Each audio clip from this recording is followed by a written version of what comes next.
Dram Show with me, Chris Goodrum. Okay, so after last week's rather epic marathon, back to normal this week. Just the 6 whiskies to taste. Well, 3 whiskies and 3 spirits.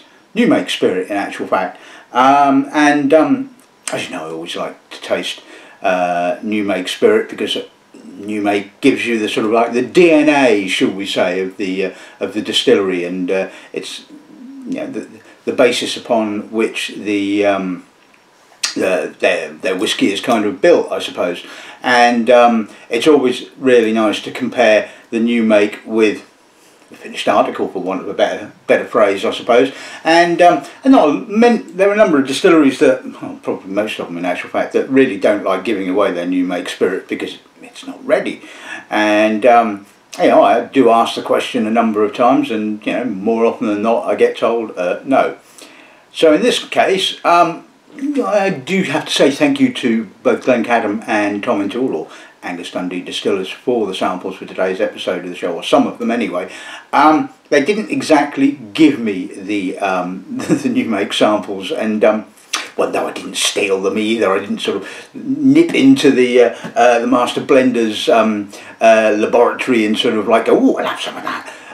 No, it was basically, we had, as you probably know, we had a Glencadam and Tomintoul tasting evening, and Ben, the rep, kindly, well, unknown to me, brought along samples of their new make spirit for everyone to have a sniff and go, oh, don't taste that, that's rather alcoholic. So I kind of just helped myself, so why not? Anyway, like I said, it's always a fascinating exercise if you ever get the opportunity to taste a distillery's new make spirit versus their finished product, and you can certainly see where the basis of their the characteristics, the aromas and what have you actually come from. So not really a great deal else to say. I mean, I've done several episodes of the show on both Tomintoul and Glencadam, and they are certainly 2 of my favourite distilleries, it has to be said. I mean, I've got loads of favourite distilleries, but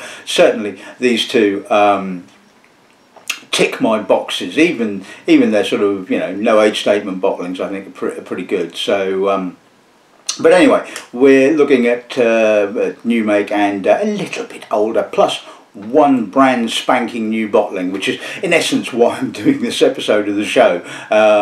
So let's just take a look at today's lineup, shall we? Right, okay, we're going to bounce around between the 2 distilleries for obvious reasons. We're going to kick off with Tomintoul new make. I don't know what the ABV of this is, but I would guess somewhere in around the 70s. Then we're going to look at the corresponding Tomintoul bottling, this one, the 16-year-old, which is bottled at 40%. And spends entire 16 years in American oak, as far as I'm aware, ex-bourbon casks. And so that's going to be the first pairing, and note, have water. Going to need it with the new make. The second new make spirit we're going to be looking at is the Glencadam new make. Now I know this is 69.7%, and this was distilled in the 30th of the 7th 2014, so it's been knocking around for a bit, but hopefully it should do the job. And we're going to compare it with the mighty 21-year-old. Yes, certainly one of my favourite old-ish Highland whiskies, and again, all aged in American oak and bottled at 46%, I believe it is bottled at. Yes, it is indeed 46%. And then finally we're going to look at Tomintoul Peated new make. Again, I don't know the ABV or when this was distilled. I would guess probably again somewhere around about high 60s, and probably from 2014 if the others are anything to go by. And to compare that, we're going to look at the brand spanking new Tomintoul with a peaty tang 15-year-old, bottled at 40%. So I think this is going to be quite interesting.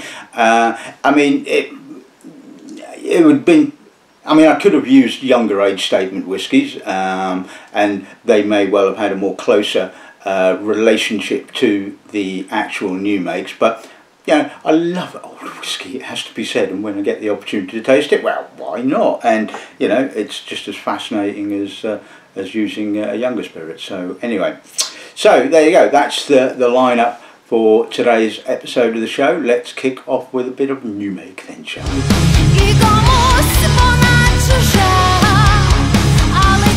Okay, so let's kick off with a bit of Tomintoul new make. Let's see what the note gives us on this then, shall we?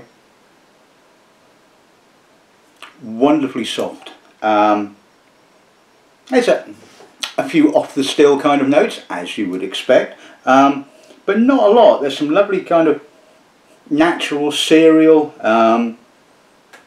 quite a minerally character as well. I mean, certainly sort of Tomintoul is probably more at the fuller end of the Speyside spectrum, it has to be said. But this has got a lovely sort of soft fruitiness. There's a almost kind of earthiness to it, and like I said, it's got a lovely natural barleyed cereally kind of character. Quite clean, well, actually very clean. Quite fruity, although not sort of like an exuberant kind of tropical fruit monster. It has some lovely sort of nascent apricot and that kind of character, but it's really smooth. And you know, I've come across a lot more sort of, you know, new make spirits that are a damn sight more hard work than this is. Literally, this is very, very nice, and just goes to show why Tomintoul is a very good whiskey. It's because its DNA, it's where it comes from, is wonderfully clean and really quite sort of fruity. So anyway, let's try a little drop.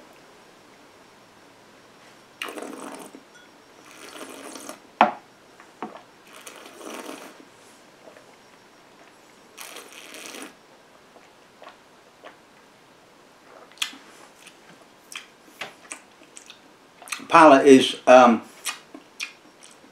actually well contained. I mean, it's really very high in alcohol, and you can certainly feel it at the edges of your tongue, but it feels all really nicely contained. Again, there's the basis of some sort of fleshy apricot, apple, that kind of thing.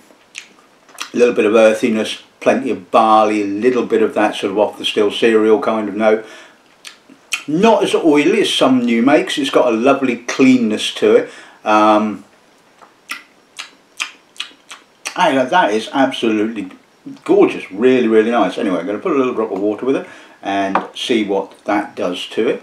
Let's see what the nose gives us now. Now it's kind of brought out the oils. It's a lot oilier, it feels a lot denser, a lot heavier. I'm getting some almost kind of sweet honey notes, a little bit of heather possibly. Again, the earthiness, the natural cereal kind of character, or cereal and barley character is very noticeable. It's a little bit, I wouldn't say rougher, it's maybe slightly less soft now with some water added to it. So again, this kind of goes to show why most distilleries just, you know, don't release it. It's because it is nowhere near ready. Anyway, let's see what the palate's like now.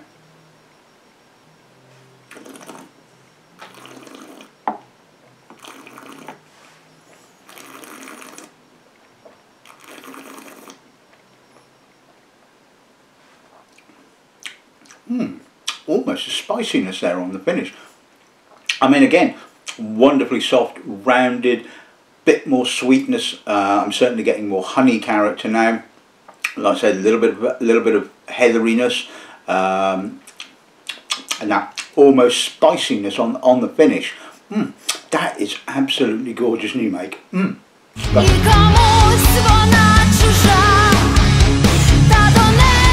Right, okay, so let's fast forward 16 years. You know, you probably don't want to do that in reality, but anyway, so 16 years, American oak. Now let's see what the nose is like. Obviously a lot more oak character. Kind of goes without saying, I suppose. Plenty of vanilla, but that sort of barley is a lot softer, it's rounder, there's less of the cereal notes. The honey is wonderfully noticeable, as is the sort of the heather and the earth. There's a little bit of almost kind of tangerine kind of notes, and that is just so soft and harmonious. I mean, that is an absolutely gorgeous whiskey, and it's alright, the price has gone up over the years, as has every other whiskey, but I still think the 16-year-old is absolutely stonking good value for money. I must admit, I forgot to look to see how much we sell it for, but I still think this is absolutely spot on. And part of the reason why I just don't bother with the 10-year-old. I mean, the 10-year-old is pleasant enough, as is the Talath, the no age statement bottling. But when the 16-year-old is such excellent value for money, you may as well just buy that. It's probably not what the distillery want to hear me to say, because they obviously would want to sell, you know, the Talath and the 10-year-old. But really, when the 16-year-old is such great value for money, you just may as well buy that. And this is just an absolutely stunning nose, absolutely gorgeous, so mellow and soft and just really inviting. So let's see what the palate's like.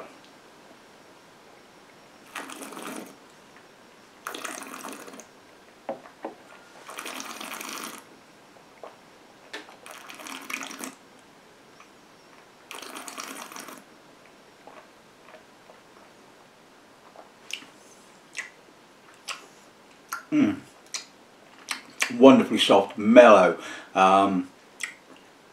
again wonderfully honeyed.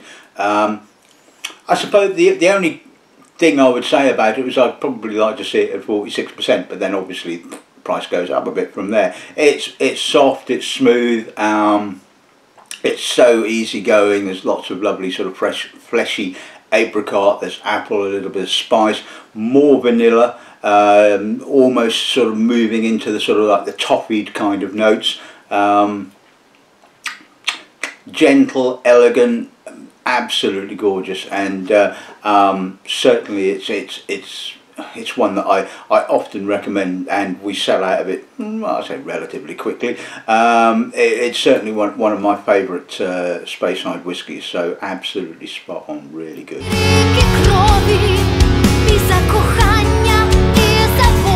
Okay, so now we're bouncing around, we're back, we're off to Glencadam in the Highlands. Let's see what the nose gives us on this one, shall we? Now there's a lot more impurities on the nose of the Glencadam. There's a lot more off the still notes, there's a slight soapiness. But underneath that you can sort of just about make out the sort of like the nascent tropical fruit notes, certainly the sort of the tropical fruit notes that you get in the 10-year-old. There's apricot, there's barley, there's a sort of almost kind of melon, kiwi sort of note. Again, really soft, really fleshy, fruity, little minerality, so you know, just kind of saying, you know, I am a Highland whiskey, and again, not overly alcoholic. You know, sort of you know, approaching sort of 70-odd%. You'd expect the alcohol to kind of be very, very in your face, and it certainly isn't in this respect. Let's see what the palate gives us.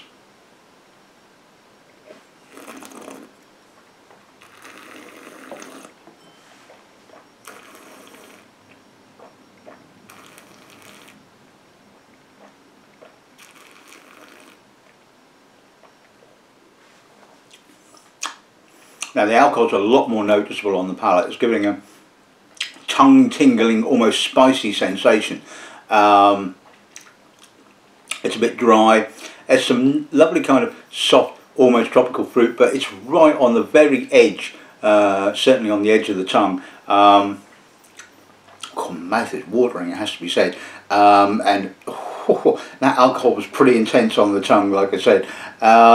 This is a lot less evolved. I mean, if new make spirit can be evolved at all, than say the Tomintoul, which is pretty much actually the other way around to what I would have normally expected. I would have expected the Glencadam to be sort of a lot softer, a lot more, showing a lot more fruit, and the Tomintoul to be maybe a little harder. But strange enough, it's the other way around. And this is one of the wonderful things about sort of tasting new make spirit. You just, at the end of the day, you never quite know exactly what you're going to get. Anyway, let's put a little drop of water with that and see what that does to it. Now it's a lot more fruitier. Now I'm getting the esters, the pineapple, the apricot, the white fruit, almost a little bit of, almost kind of banana skin, I suppose. Some lovely juicy satsuma. Oh, that's lovely. And I'm not getting quite so much of the alcohol, obviously, or the faints, the impurities. And now this is more like how I would expect new made Glencadam to be. You know, wonderfully voluptuous, and oh, that is a lovely nose. And yeah, again, you know, not a surprise considering how good, you know, the rest of their range actually is. See what the palate's like now.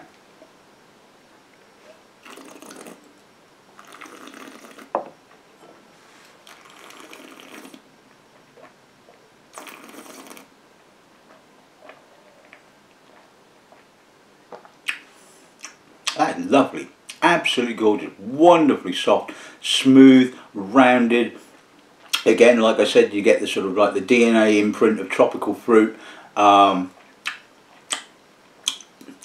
Little bit sort of, obviously the alcohol is certainly coming through on the finish. It's not particularly long, as you would expect. But that is absolutely gorgeous new make, absolutely crystal clean. I mean, there's a little bit of an oiliness, but I'm not really getting any faints. I'm not getting any kind of like raw cereal or anything like that whatsoever. I mean, oh, that is very impressive.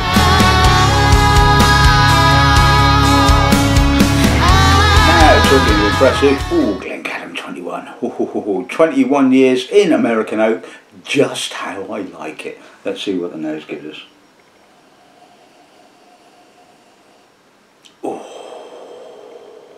That is stunning, absolutely stunning.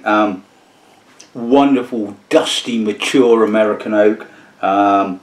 Again, obviously not quite as voluptuously fruity as, say, the 10-year-old, but it's still got some lovely barley character, apricot, hyacinth, apple, touch of spice, a little bit of almost kind of cinnamon, just a dusting. I mean, yes, this is three figures. It's what, about 330 something, I guess. But oh my God, this is stunning. This is just so up my street. There's still a crispness to it. There's a almost kind of Highland-esque minerality, which kind of just stops it all becoming a bit too blousy, a bit too sort of, you know, OTT, and just kind of keeps the focus, which is really nice. And you know, I mean, I bang on and on and on about balance in whiskey, and this has it in absolute spades. It's got everything in the right proportion. It's got fruit, it's got malt, it's got oak, it's got citrus, you know, it's just absolutely stunning. There's a little bit of kind of coffee kind of coming out now, just a sort of a light coffee note. Touch of tannin, a little bit of almost pepper. I mean, this is really complex. It's just one of those whiskies that you just keep sticking your nose back in and go, ooh, I've just discovered something else. Oh, and that oak is just wonderfully mature. Gets slightly buttery over time when you leave it in the glass. Oh, wow. Wow. And I'm getting a touch of green gauge now, you know, just that kind of citrus note is kind of evolving into a slightly greener citric kind of character, sort of a bit gooseberry, green gauge, that kind of thing. Oh, just absolutely stunning, absolutely stunning. Anyway, let's try it.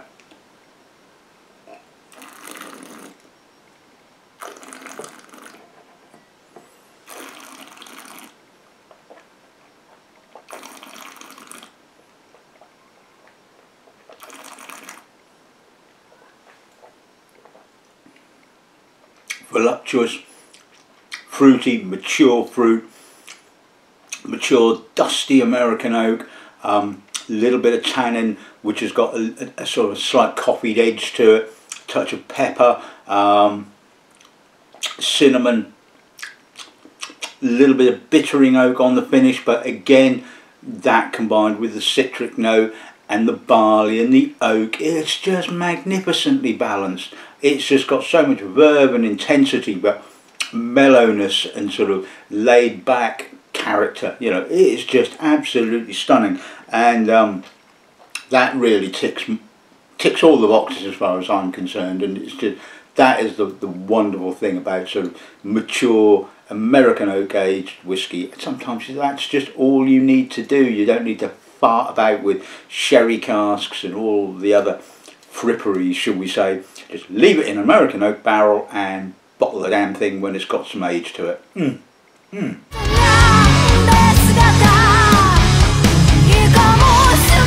Okay, so time for a bit of peat. Always like to finish with a bit of peat. It's always a bit of fun. So as you know, this is right. So this is Tomintoul peated spirit, or peated new make, and as you know, they do the peaty tang, which we will get onto, but they also produce a slightly higher peated bottling called Old Ballantrae.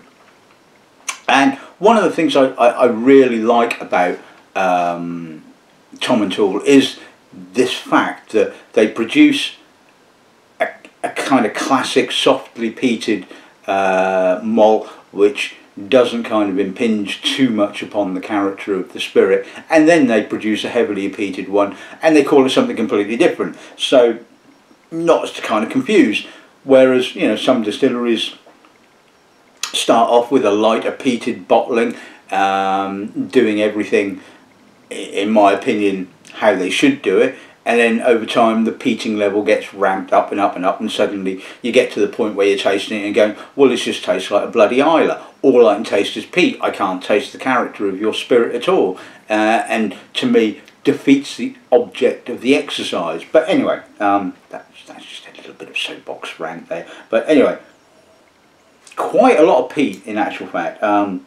That's the first thing you notice about it. There's a smoky peat briquettes, pepper, heather, sweet peat. It certainly doesn't have any of that sort of saltiness. There's a slight herbal note. I mean, as we know, Tomintoul use mainland peated barley, so that's not a surprise. And it's not trying to be an Islay. It is trying to be a peated, you know, peated Speyside. And I forgot what bloody Tomintoul was then for a minute. And I mean, technically it's a Highland whiskey. I mean, it's just, anyway. So this is the thing with obviously the new make. Certainly with peated new make, the peat is very, very youthful, very in your face, and over time obviously that will drop off, that will mellow out. And again, there's that school of thought as to sort of whether peat does actually sort of become less intense over the years, or whether it's the other characteristics such as the oak and what have you become more noticeable. But it's got a real kind of slightly sort of savoury, stinky kind of character. It is really entertaining, it has to be said. I mean, I know a number of, no, pretty much most of you will never get the opportunity to taste new make peated Tomintoul, but it really is pretty entertaining stuff. And again, it's very clean. There's no real sort of, there's a little bit of an off the still note, but there's no real sort of heavy, fainty, oily kind of character. It's very, very elegant, even though it is a bit stinky. Let's see what the palate's like.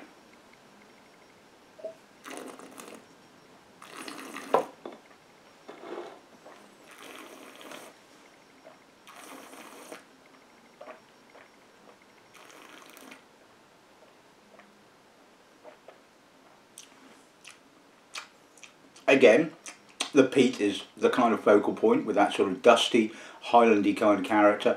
A little bit of sort of decaying heather, mulchy kind of decaying wood, pepper, an almost spiciness, but that's obviously the alcohol kind of like giving it that impression. Again, really soft, wonderfully rounded, and I'm going to have to just turn that off. Apologies for that. Really, really nice, really soft, and again, not too much oiliness, not too much faintiness, if any at all in actual fact. So let's just put a little drop of water with that and see what happens. Okay, so let's see what a little drop of water does to the nose. Sweetens. It's maybe softer. It's still pretty heavily peated. I mean, I'm guessing. I mean, it's difficult to say with new make, it has to be said, because like I said, the peat is very, very prevalent, and it certainly feels quite heavily peated. I mean, I think Old Ballantrae is up there around about sort of, you know, the 50 parts per million, whereas Peaty Tang is around about the sort of the 20-ish. So this is possibly, I should have done Old Ballantrae with this, but anyway. And there is a new bottling of Old Ballantrae and 15-year-old out as well, so maybe I should have done, but anyway, I've chosen Peaty Tang. Anyway, so it's got a slightly coffeed note, it's like savoury, quite earthy, like I said, softer, a little bit more flesh on the bones. Really nice. Let's see what the palate gives us now then, shall we?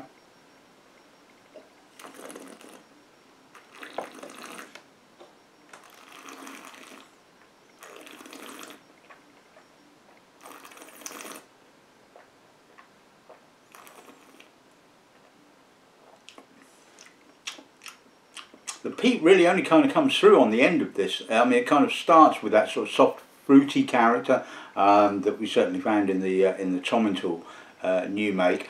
A little soapiness.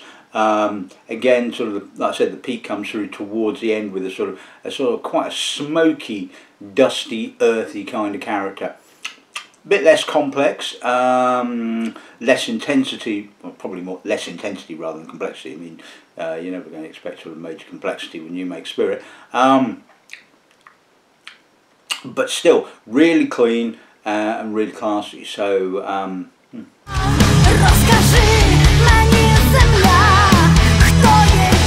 finally we're on to the brand spanking new 15-year-old with a Peaty Tang. I mean, I've always liked the no age statement. I mean, it has a sort of like a nice youthful but not too heavily peated kind of character. So it'll be interesting to see what the 15-year-old is like. So let's see what those are like. Quite stinky. Again, it's got that sort of slightly sort of stinky kind of character that the new make had. It's got a real kind of crystallised fruit kind of character.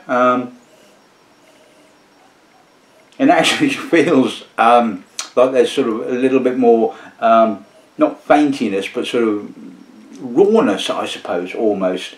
And you would expect it, you know, to be a bit more mellow. I mean, it's got a lovely balance. I mean, you can still get the sort of like the barley, the sort of soft fruit, slight honeyed kind of character. I mean, it's possibly a little bit more than just a twang, it has to be said. But what I'm trying to say is that although it's got a reasonable level of peat, the peat is not too dominating. You still get the distillery character, you still get that honey character. There's a little bit more oak. Certainly it's developing a slight sort of dustiness. It's sort of beginning to get to that kind of real mature kind of character. It's sort of an in-betweener. It's a bit of a classic teen, I suppose. There's a little bit of licorice. Certainly the longer you leave it in the glass and give it a little bit more aeration, you get more of the honey and more of the distillery character as opposed to just the peat. Touch of citrus possibly. wonderfully soft again. I mean, I just think this is just really, really nicely balanced, and yeah, again, a little bit of sort of green citrus, you know, that sort of green gagey kind of gooseberry kind of character. Very, very nice. Let's see what the palate's like.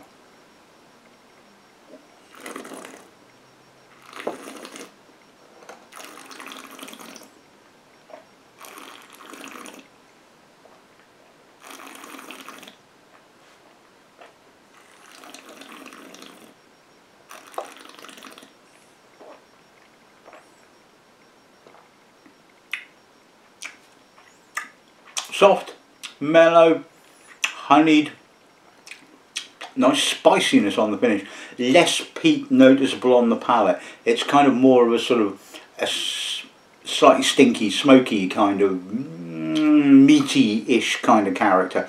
I was just checking the ABV, and it's another bottling that maybe would have been better at 46%, but again, it's, you know, pushing the price up because of the higher alcohol.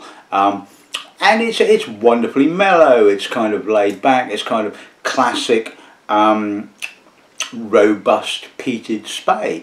You certainly get the barley, the honey, the distillery character, augmented by a little bit of peat, and it's not a kind of over peat monster trying to masquerade as an Islay. And this is what I really like about it. And I think, you know, more people should buy it. That's basically what I'm saying. And I like that. That's impressive.